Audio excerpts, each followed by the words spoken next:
کہتے ہیں مولانا کچھ خیال کرنا. میں نے کہا یہ خیال ہمارے حصے میں ہی پتہ نہیں کیوں آتا ہے.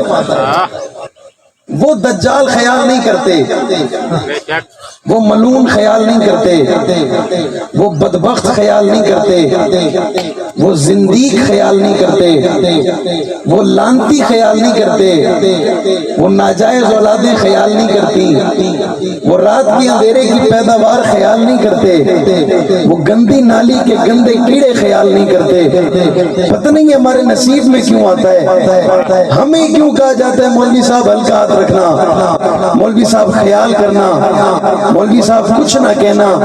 میں نے کہا خدا را کوئی ان سے بھی کہہ دینا کہ ابو بکر صدیق کو کچھ نہ کہو, کوئی ان سے بھی جا کے کہہ دینا حضرت فاروق اعظم کو کچھ نہ کہو, کوئی ان سے بھی جا کر کہہ دے حضرت عثمان پر تبرہ نہ کرو, کوئی ان سے بھی جا کر کہہ دے حضرت سیدہ امی عائشہ کو گالی نہ دو, کوئی ان سے بھی جا کر کہہ دے حضرت ختیجہ کی عظمت کا انکار نہ کرو, کوئی ان سے بھی جا کر کہہ دے حضرت معاویہ کو گندی گالیاں نہ دو.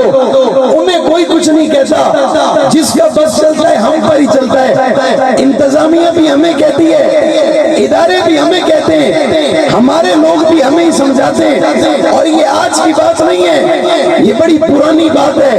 خدا کی قسم میرا دل جلا ہوا ہے, میں بڑی تکلیف میں کھڑا ہوں. میں اپنے الفاظوں پہ بہت کنٹرول کرتے ہوئے, اپنے جذبات کو قابو کرتے ہوئے, اپنے الفاظوں پہ ضبط رکھتے ہوئے میں چند باتیں درد دل کے طور پہ کرنا چاہ رہا ہوں. آپ سوشل میڈیا سے تعلق رکھتے ہو, آپ کی جیب میں موبائل ہے, آپ کے پاس انٹرنیٹ کا پیکج بھی ہوگا, آپ یوٹیوب کا معائنہ تو کرو, آپ یوٹیوب کو سرچ تو کرو, اور اس یوٹیوب میں آپ کو محرم الحرام کے مہینے میں خرافات ملے گی, آپ کو بدتمیزی ملے گی, آپ کو توہین کا طوفان برپا ملے گا.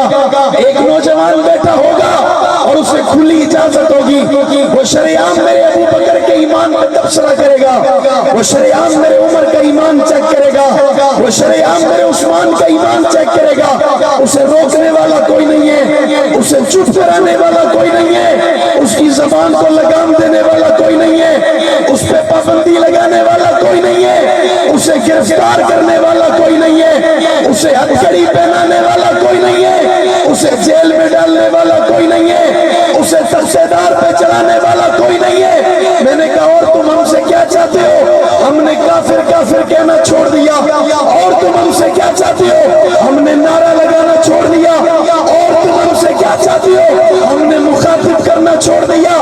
لیکن خدا را اگر یہ بدتمیزی ایسے چلتی رہی, اگر یہ توہین ایسے ہوتی رہی, اگر یہ گستاخی ایسے چلتی رہی, اگر یہ گالیاں اسی طرح دیتے رہو گے, پھر حق نواز مرا نہیں ہے, حق نواز ختم نہیں ہو گیا, حق نواز ٹوٹ نہیں گیا, حق نواز ساتھ نہیں سون گیا, حق نواز آج بھی موجود ہے, حق نواز کا لہجہ آج بھی موجود ہے, حق نواز کا نظریہ آج بھی موجود ہے, حق نواز کی آواز آج بھی موجود ہے. اور آج بھی پاکستان میں چند سر پھرے لوگ ٹوٹ رہے ہیں, اور وہ موقع کی انتظار میں ہے, موقع کی تلاش میں ہے. انہیں تم اجازت دے دو, پھر وہ جانے صحابہ دشمن جانے, انہیں اجازت دے دو, پھر وہ جانے یہ بلکی جانے, انہیں اجازت دے دو, پھر وہ جانے اپنی عائشہ پہ تبرہ کرنے والا جانے.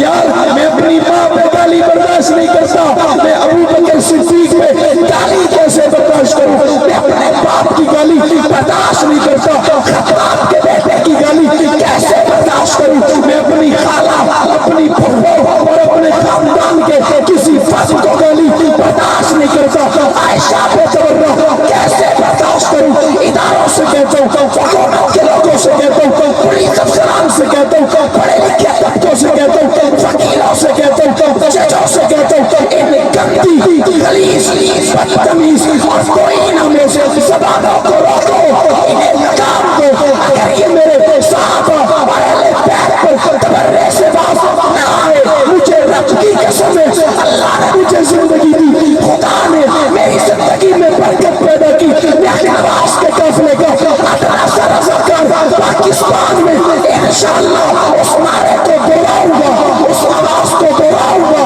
اس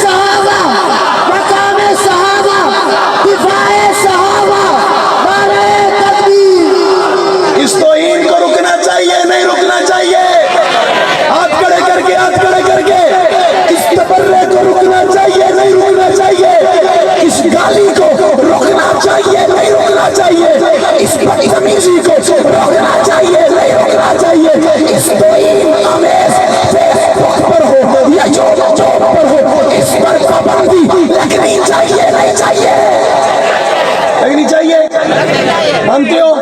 ہاتھ کھڑا کرتے ہو؟ تائید کرتے ہو؟ میں نے کہا گستاخی روک دو، نعرہ نہیں لگے گا. گستاخی ہوگی نعرہ لگے گا. خدا کی قسم میرے مجمع کا جوان نہیں لگائے گا، میں لگاؤں گا. اللہ کی قسم لگاؤں گا، تختہ دار پہ لگاؤں گا، پھانسی کا پھندا پہن کے لگاؤں گا، گولی کھا کے لگاؤں گا. ہم جن کے نام پہ کھاتے ہیں ان کے نام کا حیا بھی کرتے ہیں. نہیں کرتے؟